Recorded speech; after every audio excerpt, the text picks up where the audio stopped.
Alright, we're out here doing the final pass on this field with the Curse Buster, and this is a different strategy from what I've used in the past.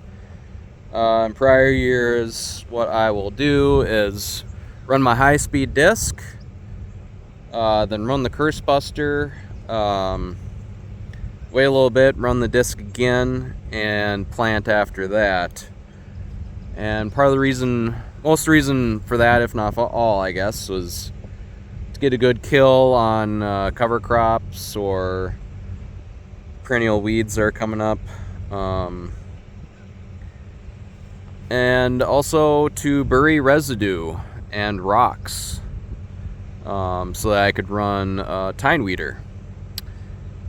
Because tine weeders will just clog up with residue extremely quickly if you got any laying on the surface, so you have to bury it to run the tine weeder, which is a pretty good weed control machine. This year we're throwing all that out the window. I ran my disc to terminate this cover crop for the most part. Then I spread some amendments. I ran the Curse Buster again to incorporate the amendments. Then we got some rain. And now I'm doing the final pass with the Curse Buster before planting.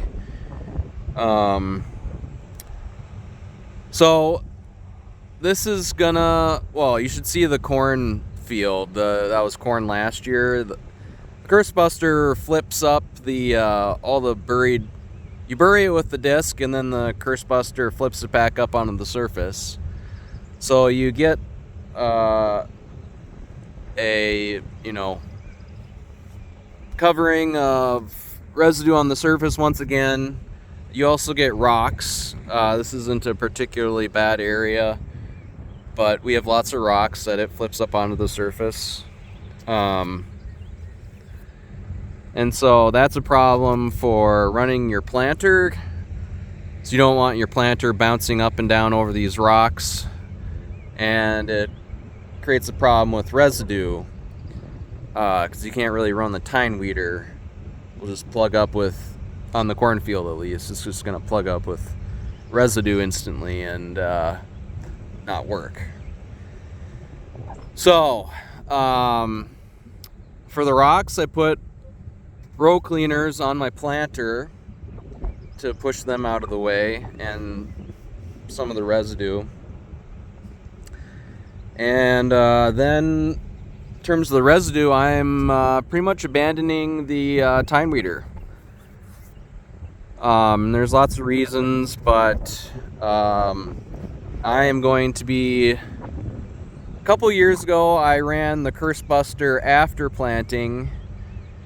We had got lots of rain right after planting, and there's a lot of weeds coming, and I just needed something more aggressive. So I ran the Curse Buster after planting, and I had some of my best weed control that year. So then last year I went to just using the tine weeder after planting, because you do lose a little bit of stand running the Curse Buster after planting. But there's lots of intricacies to this, but that was also planting after a disc pass. So the disc buried everything I planted. Then I ran the Curse Buster, and in the process that rips stuff out of the ground and flips it onto the surface. And so when it's ripping that residue up and the rocks up, it messes up your seed bed. So I figure for running the Curse Buster before planting, we're flipping all that stuff on the surface already. We're going to have less seed bed disturbance. I also turn the angle almost to 0 on the aerating tines, so that you're not really moving dirt.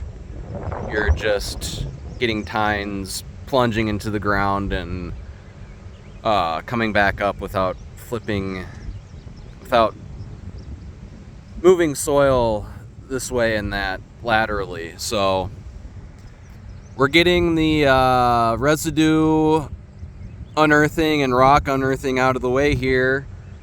We're also not creating a plow pan. And the Curse Buster really creates an environment where, like I said, weed control was really good. So it creates a environment that is hard for weed seeds to germinate because it doesn't leave a compaction layer.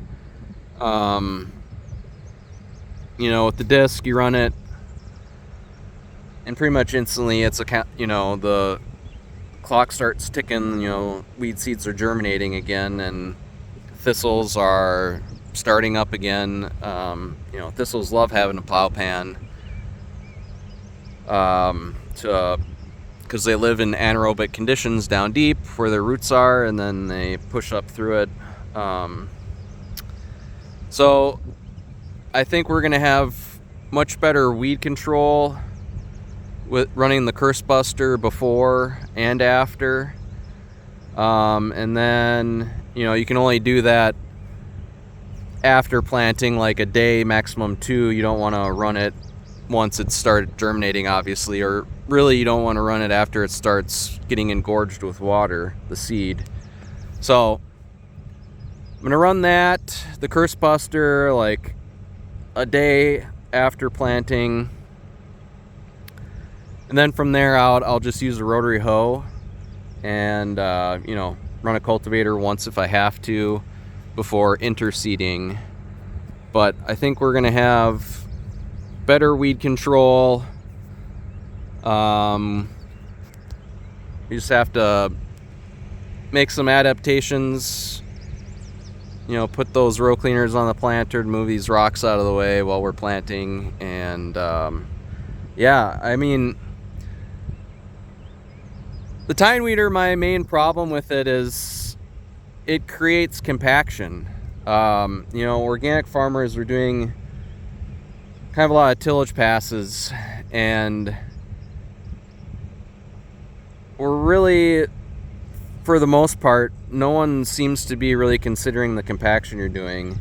And so those deeper germinating weeds, bigger seeded, deeper germinating, like your giant ragweed, which is such a problem, and your perennial weeds, your thistles, all that thrive,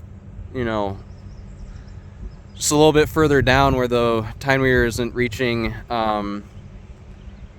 Those do just fine, and the Tine weeder doesn't kill them. The Tine weeder creates compaction. It just fluffs up the top inch, half inch, creates like a dust mulch. And every time you're on the Curse Buster, you're decompacting the soil, you're busting up your plow pan, and then this harrow is ripping stuff out on the surface. Here you can see, like, on this cover crop, this is what it's doing. It's ripping it out, and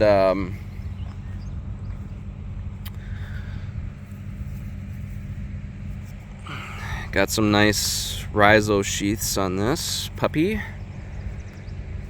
It's not gonna get absolutely everything, but the stuff that is left here is triticale that's gonna be mature before the corn starts really wanting lots of nutrients. So it's not really gonna compete, but we're getting most of it. We have the harrow in the aggressive position. But yeah, that's the plan. This is all for not creating a compaction layer because our soils are so prone to it. Organic farmers and farmers in general. That guy, Glenn Rabenberg, Soil Works, he's always talking about, you know, air in your soil and need a compaction probe. And I 100% agree with that, especially where I'm at. Compaction is just like a huge problem that comes with running tractors and implements over the ground. And so I think this is a huge advantage. This machine, you know, I'm not a curse buster salesman. I'm sure it seems like it at this point. Probably should get some kickbacks from Jim Martindale, but I just really think this approach has just lots of benefits, especially in organic farming where we're doing these weed control passes. We need to mitigate compaction, and yeah, I don't like the tine weeder that much. I like the rotary hoe more. Just whenever you're creating compaction, you're helping weeds germinate. And so yeah, that's my spiel today. I'll keep you updated. It's all about preventing weeds until 2 weeks after planting. Then we get the cover crop interseeded and we're get to relax. So it's much easier to prevent the weeds from coming than it is to come back and rescue it from a giant flush. So that's the whole idea here, and to decompact the ground, give our roots a playground that they really enjoy. So all right, better get back to work.